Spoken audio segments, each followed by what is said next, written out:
তো আমাকে তখন বিদ্যুৎ বিভাগ থেকে ফোন করে বলা হলো যে লোডশেডিং আমরা কাভার করতে পারছি না, মাননীয় এমপি আপনি যদি সদয় সম্মতি হন তাহলে ডাকবাংলায় অবস্থান করেন, ওখানে আমরা বিদ্যুৎ দিয়ে রাখবো। তা আমি বললাম যে আমার এলাকার লোকজন ছেড়ে, পরিবার ছেড়ে কি আমি ডাকবাংলায় অবস্থান করাটা বাস্তবসম্মত হবে? বলছে এছাড়া আর কিছু উপায় নেই। গ্রাহকরা টাকা দিয়ে এই বিদ্যুৎ ট্রান্সফরমার তাদেরকে নিতে হবে, এই বিষয়টি কিভাবে দেখছেন বিদ্যুৎ মন্ত্রী? এটা তো স্বরাষ্ট্রমন্ত্রীকে প্রশ্ন করতে পারেন, চুরি কেন বেশি হয়। মাননীয় সদস্য মোহাম্মদ শফিকুল ইসলাম, পটুয়াখালী ২। মাননীয় স্পিকার, আপনাকে ধন্যবাদ।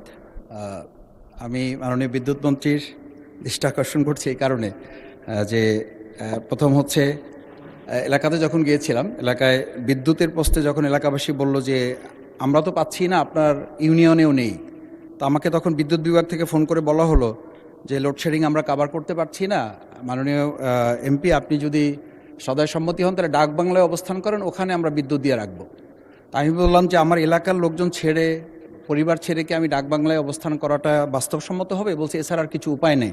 তা আমি বলছি যে এই লোডশেডিংয়ের পাশাপাশি আর একটা মরার উপরে খাড়ারগা আছে মাননীয় স্পিকার, সেটা হচ্ছে যে ব্যাপক পরিমাণে ট্রান্সফরমারগুলো আমাদের এলাকাতে যখন চুরি হয়, তো চুরি হওয়ার পরে পল্লী বিদ্যুৎ থেকে বলা হয়, বিদ্যুৎ থেকে জানানো হয় যে আপনারা এলাকা থেকে চাঁদা তুলে বা আপনারা গ্রাহকরা মিলে 50% টাকা এখানে ক্যাশ করেন, তারপরে আপনাদেরকে আমরা একটা ট্রান্সফার দেবো। এই ট্রান্সফার পাওয়ার জন্য প্রায় 2 মাস 2.5 মাস পর্যন্ত চলে যায়, বা ট্রান্সফরমার সেখানে যতক্ষণ পর্যন্ত গ্রাহকরা টাকা দিয়ে ওটা সংগ্রহ না করেন ততক্ষণ পর্যন্ত সেখানে আর বিদ্যুৎ কাভার করে না। আমি মাননীয় বিদ্যুৎ মন্ত্রীর কাছে সবিনয় জানতে চাই যে এই যে ট্রান্সফরমার চুরি, এটা তো গ্রাহকদের কোনো ত্রুটি না, এটা হচ্ছে সরকার বা ওখানে প্রশাসন যারা আছেন তাদের ব্যর্থতা। সেই জায়গাটা গ্রাহকরা টাকা দিয়ে এই বিদ্যুৎ ট্রান্সফরমার তাদেরকে নিতে হবে, এই বিষয়টি কিভাবে দেখছেন বিদ্যুৎ মন্ত্রী? এটা তো স্বরাষ্ট্রমন্ত্রীকে প্রশ্ন করতে পারেন, চুরি কেন বেশি হয়।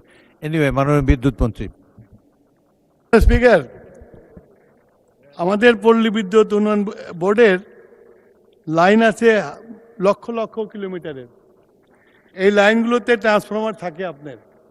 আমার মনে হয় না যে কোনো দেশের স্বরাষ্ট্র মন্ত্রণালয় এই দীর্ঘ লাইন পাহারা দিয়ে ট্রান্সফরমার চুরি করা বন্ধ করতে পারবে।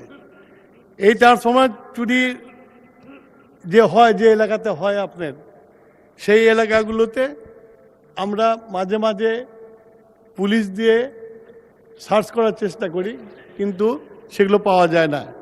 আমি অনুরোধ করব যে এটা তো সরকারি জিনিস, আমাদের জনগণের জিনিস, এটা এই জিনিসটা কিছু দুষ্কৃতিকারীরা চুরি করে নিয়ে যাবে।